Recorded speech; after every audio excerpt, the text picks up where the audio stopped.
এদের কোনো মূল্যায়ন করে না।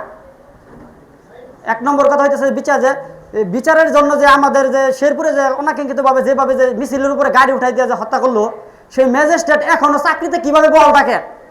এই জন্য আমি আমাদের মাননীয় এমপি সাহেবের কাছে জানতে চাই, তিনি সংসদের জন্য কোনো কথা বলবেন কি না। এবং সেই ড্রাইভার এখনো গাড়ি চালাইতেছে, বর্তমানে সে তাদের চাকরিতে অবস্থান করতেছে, কিভাবে সম্ভব? এই বিচারহীনতা সংস্কৃতি চালু থাকলে তো বাংলাদেশে এরকম হত্যাকাণ্ড আমলা ছাড়া তো বেশি বেশি করব।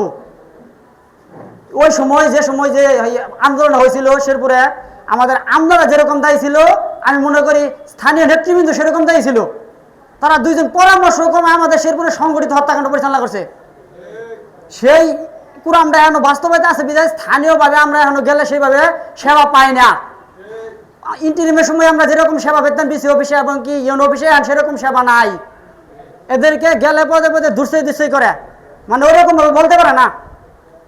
সেই দিন একটা তথ্যের জন্য যাইছিলাম যে শহীদদের নামে বিভিন্ন স্থাপনাকরণ করা হবে, আমাকে যাইছিল, আমি বলছিলাম, পরে যাওয়ার পরে বললাম আমি একটা তথ্য যে ডিসি অফিস থেকে করেছিল এটা তথ্য দিলাম, বললো পাঠাই দেবো।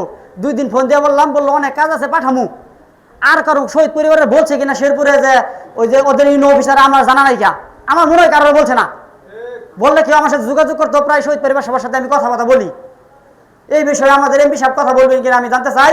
এবং কি এটি বলবেন যে শুধু সংসদে বললে, যে সংসদে মন্ত্রণালয়ে কাজ করলে তো হবে না, স্থানীয়ভাবে কিভাবে ভালোভাবে কাজ করব, এটার জন্য আমি আপনাদের কাছে গুরুত্বপূর্ণ নির্দেশনা চাই, যাতে সঠিক নির্দেশনা চাই, যাতে যারা এরা যাওয়ার সাথে যাতে ফার্স্ট প্রায়োরিটি থাকে শহীদ পরিবারের এবং আহতদেরকে গুরুত্বের সাথে দেখা হয়। এই বলে আমি আমার কথা শেষ করছি। আসসালামু আলাইকুম।